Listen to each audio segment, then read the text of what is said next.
Average मैं late हूँ या कितनी बजे रखा था इसको? ठीक है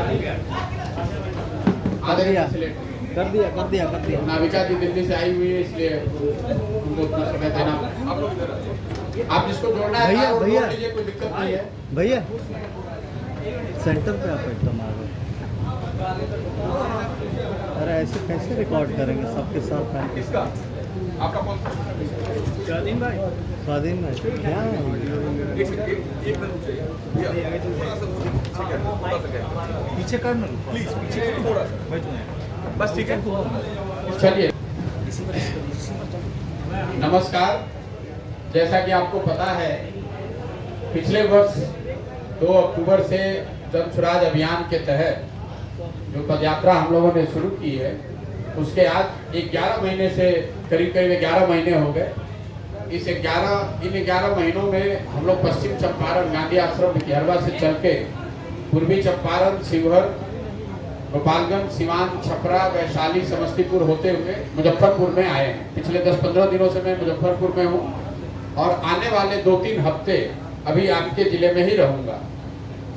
इस यात्रा के दौरान अभी तक जो हम लोगों ने देखा, जो लोगों के साथ मिलकर समझने का प्रयास किया, समझा, उसके बारे में एक संक्षिप्त में अपना विवरण आपको दे देता हूँ। इसके बाद आप जो प्रश्न चाहें वो कर सकते हैं। तो सबसे पहले अभी 11 महीने का जो अनुभव रहा है, उसके आधार पर मैं ये कह सकता हूँ कि बिहार में लोगों के नज़र से सबसे बड़ी समस्या बेरोजगारी और पलायन है। आप में से कई पत्रकार ये कह सकते हैं कि भाई बेरोजगारी और पलायन बड़ी समस्या है, इसको जानने के लिए आपको पैदल चलने की क्या जरूरत है, तो सबको पता है।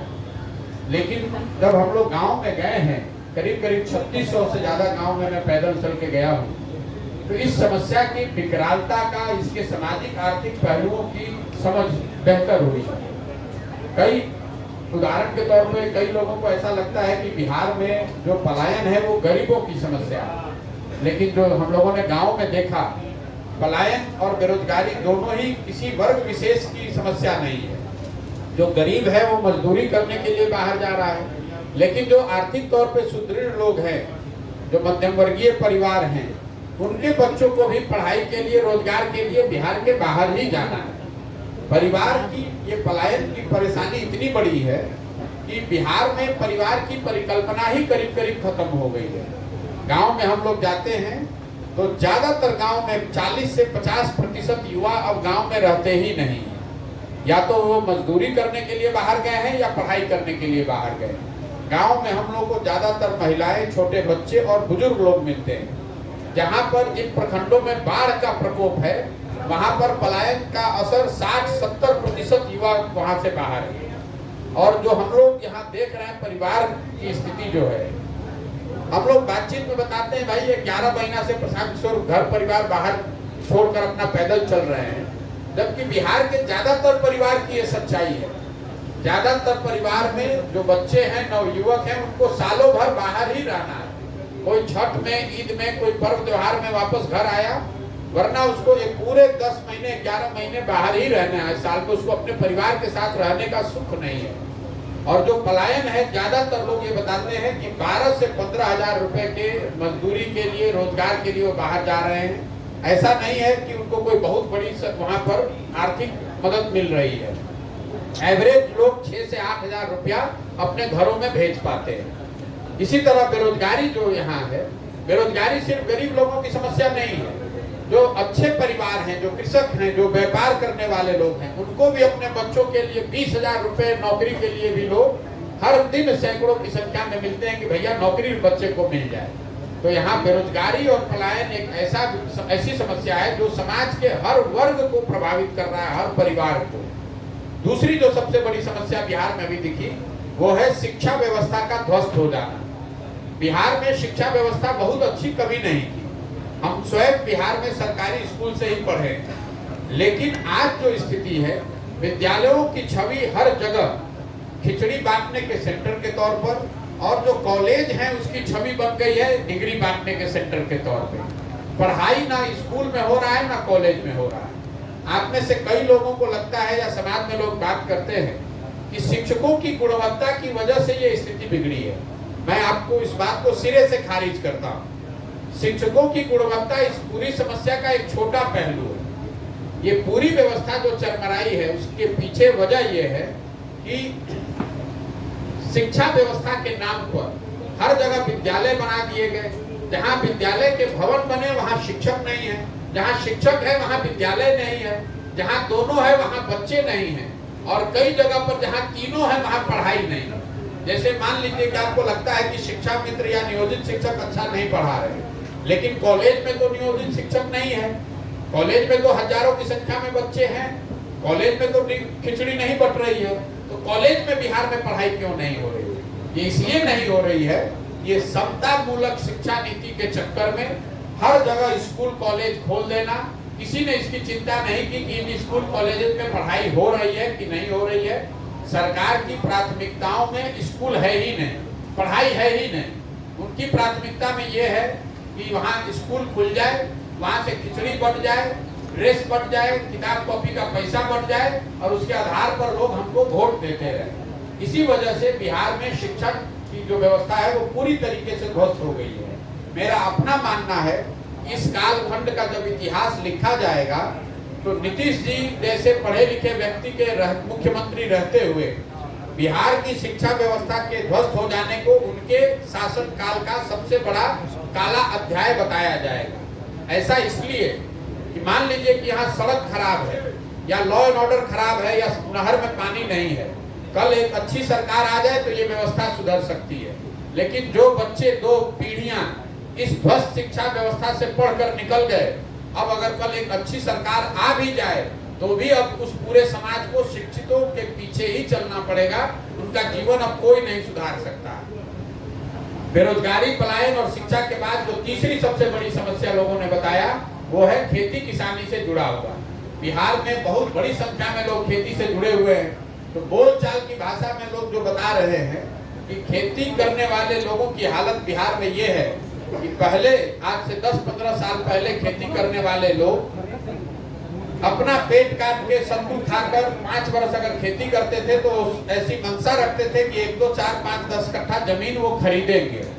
आज स्थिति ये है कि खेती करने वाले लोगों के घर में अगर कोई बिजनेस व्यापार करने वाला नहीं है, नौकरी करने वाला नहीं है, घर में बेटी की शादी लग जाए, कोई घर में बीमार पड़ जाए तो हर 5 वर्ष में आपको 1-2 कट्ठा जमीन बेचना है। खेती करने वाले लोगों की जो हालत यहाँ खराब है उसके 3 मूलभूत कारण हम लोग को समझ में आए अभी तक। पहला है बिहार में भूमि सुधार का लागू न होना। बिहार में समाजवाद के नाम पर, गरीबों के नाम पर राजनीति हुई है, लेकिन यहाँ भूमि सुधार को लेकर, भूमि को मापना, उसका वितरण, उसकी मलकियत को लेकर कोई प्रयास नहीं किया गया। बिहार एकमात्र ऐसा राज्य होगा देश में, बड़ा राज्य, जहां भूमि सुधार को लेकर कोई प्रयास नहीं किया गया। नतीजा ये हुआ है कि देश में 38% के मुकाबले बिहार में 60% लोग, इस आंकड़े को याद रखिए, बिहार में 60% लोग भूमिहीन हैं। देश में सिर्फ 38% लोग भूमिहीन है, बिहार में 60% लोग भूमिहीन है। इसी वजह से आपको बहुत बड़ी संख्या में यहाँ मजदूर मिलते हैं, खेतीहर लोग नहीं है। तो भूमि सुधार का लागू न हो पाना ये फंडामेंटल प्रॉब्लम है खेती करने वाले लोगों के लिए। दूसरी जो बड़ी समस्या है वो जल प्रबंधन को लेकर है।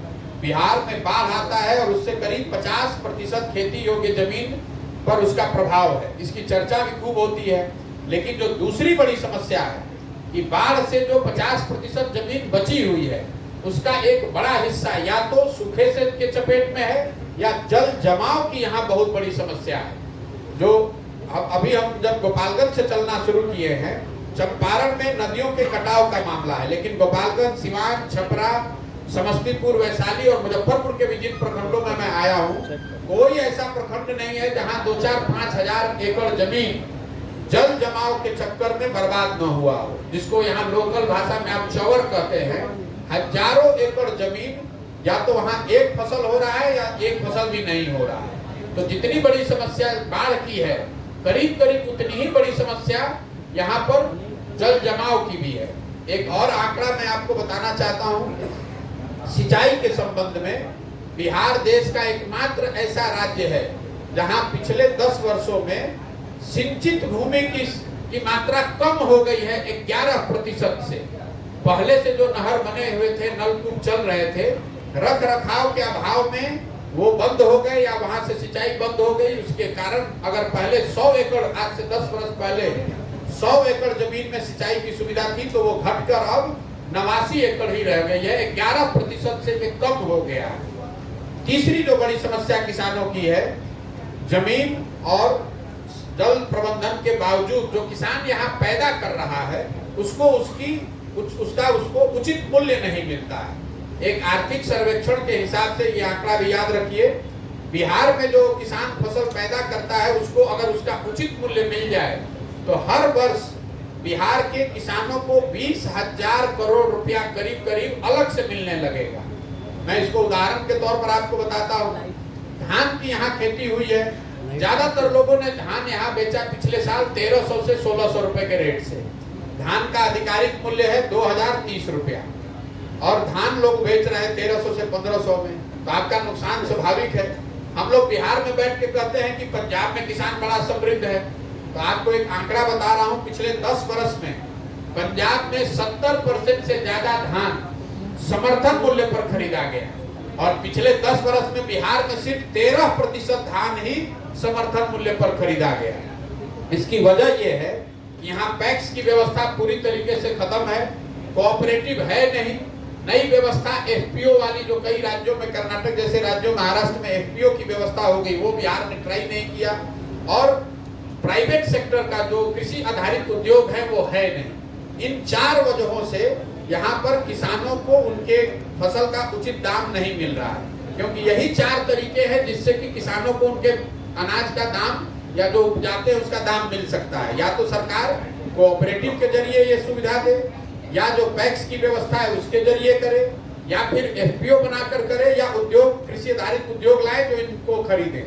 ये चारों चीज नहीं होने की वजह से यहाँ पर किसानों को उनका फसल का दाम नहीं मिल रहा है और इसी वजह से उनको हर साल करीब 20,000 करोड़ रुपए का नुकसान हो रहा है। इन 3 बातों के बाद मैं बिहार में अभी तक केंद्र सरकार की जो 4 बड़ी योजनाएं चल रही हैं उस पर बात करना चाहता हूँ। केंद्र सरकार की सबसे बड़ी योजना है प्रधानमंत्री गरीब कल्याण योजना, जिसके तहत लाभार्थियों को प्रति माह 5 किलो अनाज मिलने की बात कही गई है। पूरे बिहार में जहां तक मैं अभी चला हूं, किसी भी लाभार्थी को 5 किलो अनाज नहीं मिल रहा है, हर लाभार्थी को 4 किलो अनाज ही मिल रहा है। और इसकी वजह यह है कि प्रखंड और जिला के स्तर पर जो ये अनाज आ रहा है सरकार की ओर से, इसमें प्रति क्विंटल 35 से 40 रुपए की दर से हर महीने लोग पैसा ले रहे हैं और पैसा लेने वाले जनप्रतिनिधि और अफसर दोनों हैं। कई जगहों पर, ज्यादातर जगहों पर मैं कैमरे पर कह रहा हूँ क्योंकि लोगों ने हमको वीडियो रिकॉर्ड करके दिया है, विधायकों का भी बाजाबता इसमें 6 से 8 रुपया प्रति महीने का हिस्सा बना हुआ है। तो 35 से 40 रुपए प्रति क्विंटल अनाज से जो पैसा लिया जा रहा है, इसी वजह से प्रधानमंत्री गरीब कल्याण योजना में बिहार में लोगों को 5 किलो के बजाय 4 किलो अनाज ही मिल रहा है। दूसरी केंद्र सरकार की बड़ी योजना है शौचालय स्वच्छ भारत अभियान की। तो मैं 3600 गांव पैदल चलने के बाद आपको विश्वास से कह सकता हूं कि खुले में शौच आज भी बिहार के ज्यादातर गांव की सच्चाई है।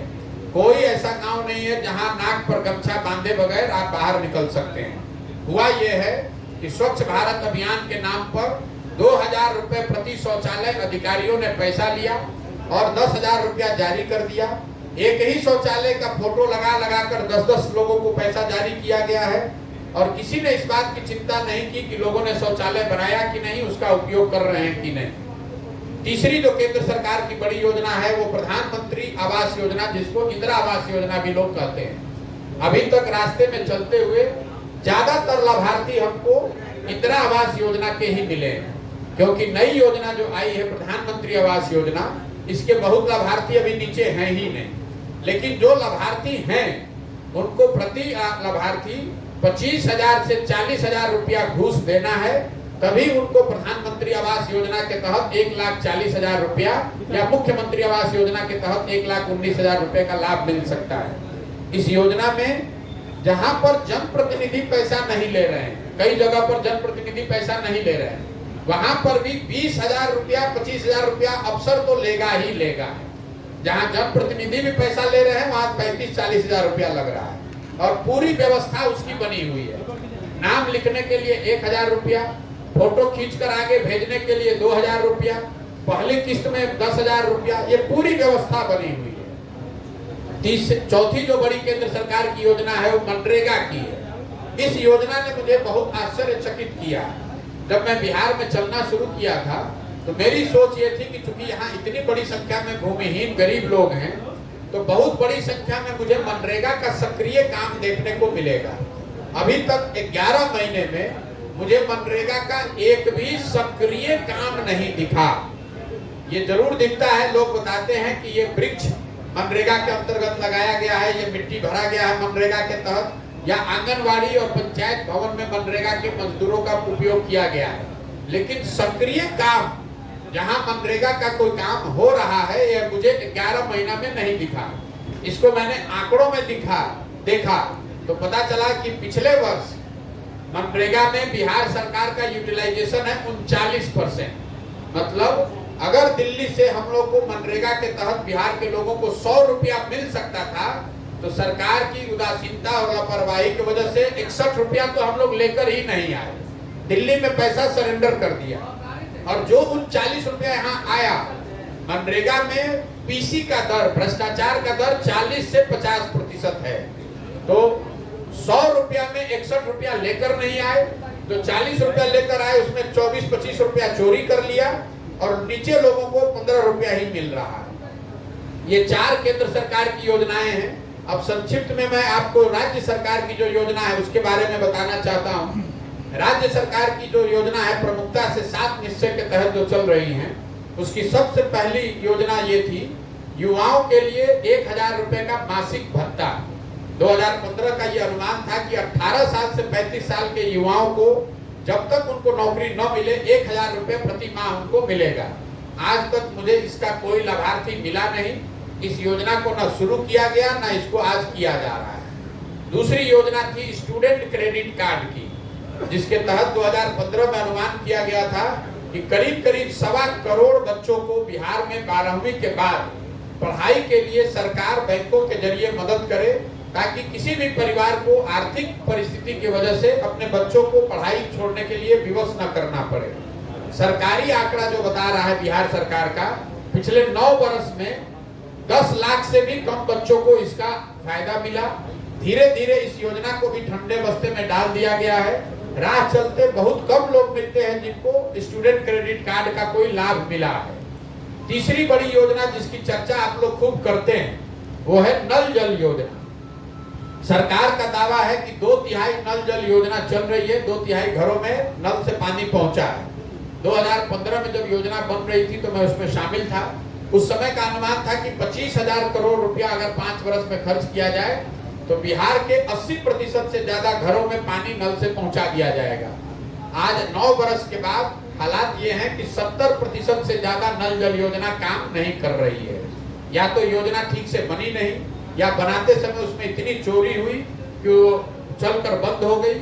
लेकिन एक जो बड़ी समस्या नल जल को लेकर है जो मैं आपसे साझा करना चाहता हूँ वो है उसकी जिस जमीन पर ये योजना बनी है उसकी मलकियत को लेकर, उसकी मालिकाना हक को लेकर।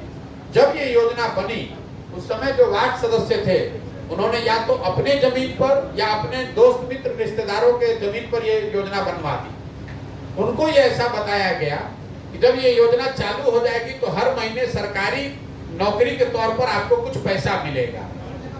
आगे हुआ ये कि ज्यादातर वार्ड सदस्य, करीब 90% वार्ड सदस्य चुनाव हार गए।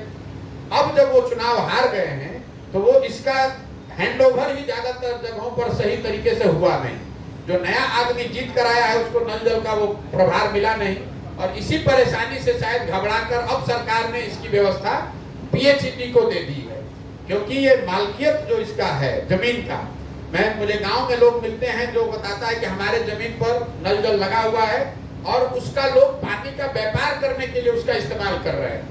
शादी में, मरनी में, पढ़नी में उस अब पानी चलाकर बेच रहे हैं, टैंकर भर रहे हैं, उससे 1000-2000 रुपया कमा रहे हैं।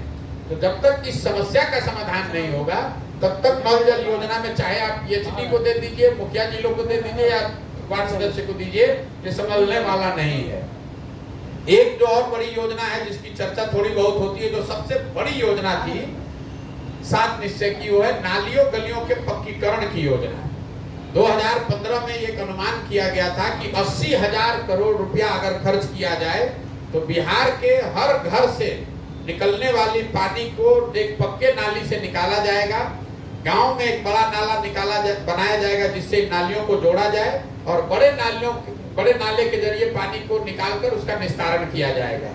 गांव में जो मैं देख रहा हूँ, सड़कों के किनारे बड़े नाले बने हुए हैं, कुछ बेतरतीब तरीके से नाले बनाए गए हैं, लेकिन घरों के नालियों को इन नालों से जोड़ा नहीं गया और इन बड़े नालों से पानी को निकालकर इसके निस्तारण की व्यवस्था नहीं की गई।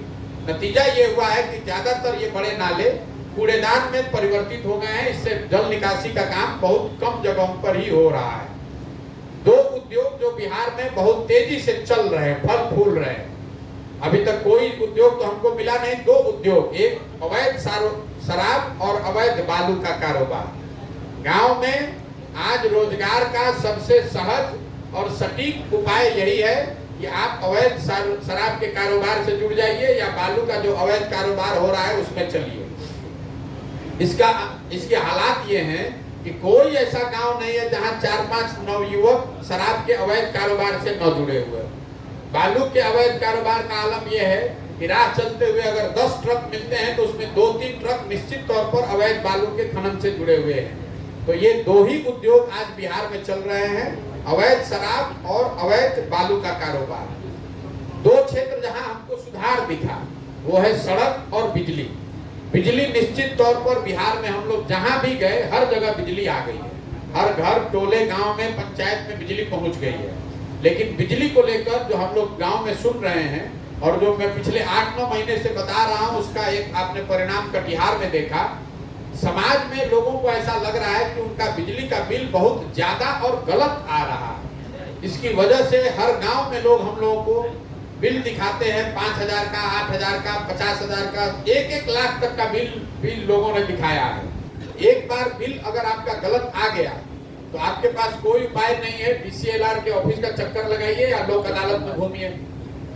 कई जगह पर लोग ऐसे मिले जिन पर FIR हो गया बिजली के बिल के चक्कर में और उनको अपना घर द्वार छोड़कर भगोड़े की तरह जीना पड़ रहा है। इसी वजह से मैं कह रहा हूं कि आज नहीं तो कल 2-3 साल में आप देखेंगे बिजली के गलत और बड़े बिल के आधार पर बहुत बड़ी समस्या समाज में, राजनीतिक सामाजिक समस्या खड़ी होनी है। एक उदाहरण हम लोगों ने ऑलरेडी कटिहार में देखा, जहां प्रोटेस्ट होते हुए 3 लोगों की दुखद मृत्यु हो गई है। एक जो सुधार दूसरा दिखा वो है सड़क। निश्चित तौर पर जो नेशनल और स्टेट हाईवे है उसमें सुधार दिखा है, उसमें सुधार हुआ भी है। लेकिन ग्रामीण सड़कों की जहां तक हालात है, वो चाहे प्रधानमंत्री संपर्क योजना हो, मुख्यमंत्री ग्रामीण सड़क योजना हो या पंचायत REO की सड़क हो, इन सड़कों की स्थिति लोग बता रहे हैं कि कमोबेश वही है जो लालू जी के राज में होती थी। ग्रामीण सड़कों की स्थिति बदहाल है। स्टेट और नेशनल हाईवे में सुधार हुआ है। कुल मिला जुलाकर 3 सबसे ज्यादा सुने जाने वाला जो शब्द है वो है अफसरशाही से परेशान जनता। जो भी मिले, जहां पर भी लोग मिलते हैं, पत्रकार मिले, जनप्रतिनिधि मिले, प्रबुद्ध मिले, सामान्य आदमी मिले, हर आदमी बता रहा है कि भैया बिहार में अफसरों की ही मनमानी है, अफसर जो चाहेगा वही होगा। दूसरी जो बात है दूसरा शब्द है भ्रष्टाचार।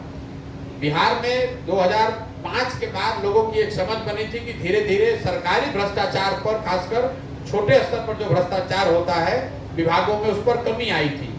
आज की स्थिति यह है कि समाज का मानना है कि कोई भी सरकारी काम ऐसा नहीं है, चाहे आपको जमीन का रसीद कटाना है, आपको जन्म और मृत्यु प्रमाण, जाति प्रमाण पत्र लेना है, आपको पासपोर्ट का वेरिफिकेशन कराना है, कोई ऐसा काम नहीं है जो बिना पैसा दिए आप बिहार में करा सकते हैं। और तीसरा है PC।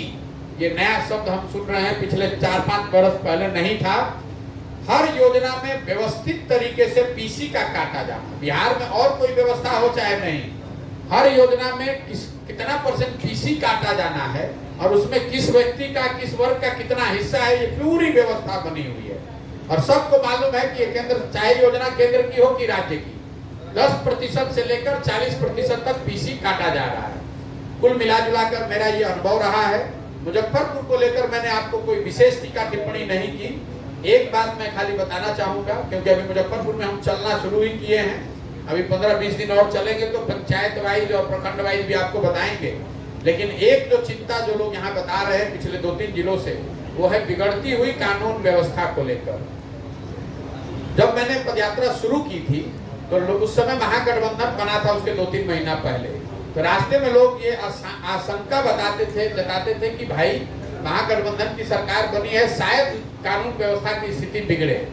अब मैं जब जनवरी-फरवरी से सिवान से आगे चला हूँ तो हर दिन लोग ये बता रहे हैं कि भैया कानून व्यवस्था की स्थिति सही मायनों में बिगड़ी है। समस्तीपुर आते आते तो हमको लग रहा है कि हर दिन लोग आकर बता रहे हैं किसका मर्डर हो गया, कहाँ डकैती हो गई। और मुजफ्फरपुर में भी बिगड़ी हुई कानून व्यवस्था बहुत बड़ी समस्या के तौर पर लोग गांव समाज में बता रहे हैं। अब आपका प्रश्न जो है आप कर सकते हैं। बहुत बहुत धन्यवाद।